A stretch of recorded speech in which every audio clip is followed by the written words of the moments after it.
Well, thank you for letting me join you for this Celebrate Freedom Sunday here at First Baptist Dallas.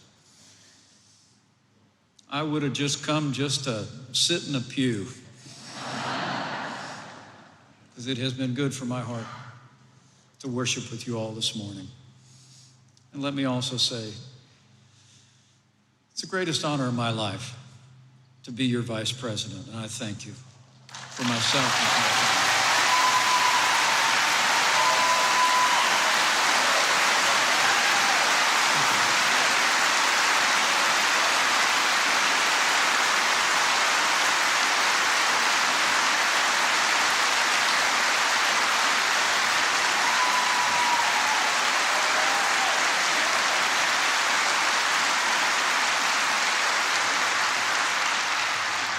I had a pastor tell me once that everybody's under-encouraged. You have encouraged your vice president. And I know all of those in our delegation who are with us today. And we thank you. And I leave here today that God is at work. And I had occasion to be reminded that even when it doesn't seem that way, God is still working. A little bit earlier this week, you see, I received a letter from a pastor who leads a church not far from Jacksonville, Florida.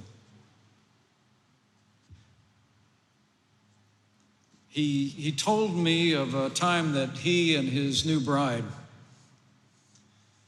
were attending Asbury Seminary in Wilmore, Kentucky in 1977.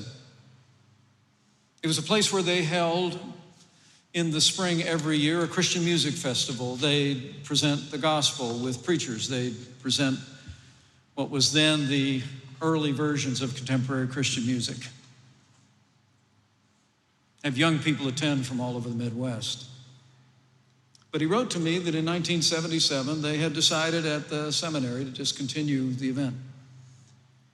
But he and his new bride felt called to do the work. He wrote to me and said that several friends told us that it would be very hard on our new marriage and that we shouldn't do it. But he said we answered the call. We gathered a few other seminarians to help us, and they worked a whole year to arrange the event in the spring of 1978. And then he said, then the night came, the culminating evening on Saturday night, where he and his new bride were walking through the camp area. It was raining. They were disappointed. They thought it all had been for naught.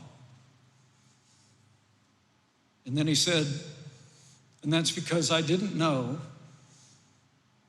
that that night, a future vice president of the United States of America would be giving his life to Jesus Christ.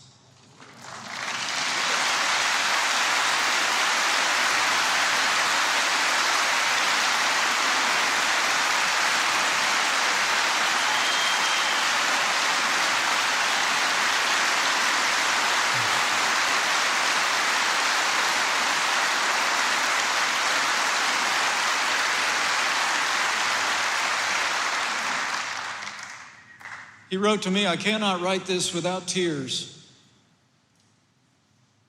And I could not read it without tears. Because I remember that night, sitting on a hillside. It was raining. And it was like I heard the words for the first time. But God so loved the world that he sent his only begotten Son, that whoever might believe in him might not perish, but have eternal life. And I stood up and I walked down that night, not out of a sense of intellectual assent, but because my heart was broken with gratitude for what had been done for me on the cross. I'm working on a letter to that pastor, which I will not be able to write without tears.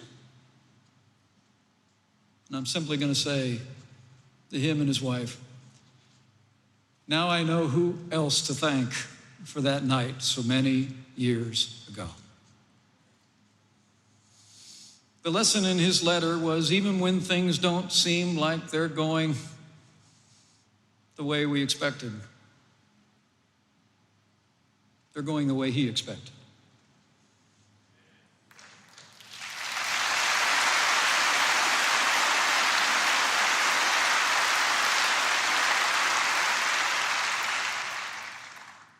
And we can claim those other ancient words that have been over the fireplace in our home in Indiana, in the governor's residence, in the vice president's residence today.